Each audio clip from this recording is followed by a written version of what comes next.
আসসালামু আলাইকুম। এটি হচ্ছে মিকাত।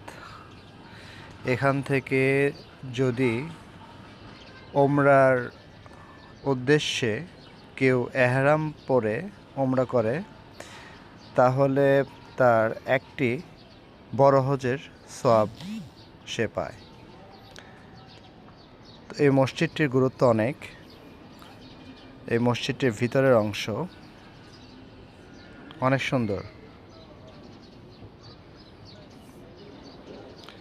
অনেক সুন্দর মসজিদটি। তো এখানে আসলাম আমরা 2 রাকাত নফল নামাজ পড়ে নিয়ত করব ইনশাল্লাহ, এবং এখান থেকে আমরা নিয়ত করব।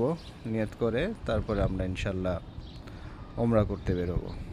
আল্লাহ আমাদের ওমরা কবুল করুক এবং সকল মুসলিম উম্মাকে এখানে আসার তৌফিক দান করুক।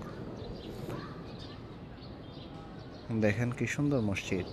আল্লাহু আকবার, আল্লাহু আকবার। আল্লাহ এই মসজিদের সামনে সবাইকে আসার তৌফিক দান করো। আমিন। ওয়া আখির দাওয়ানা আলহামদুলিল্লাহি রাব্বিল আলামিন।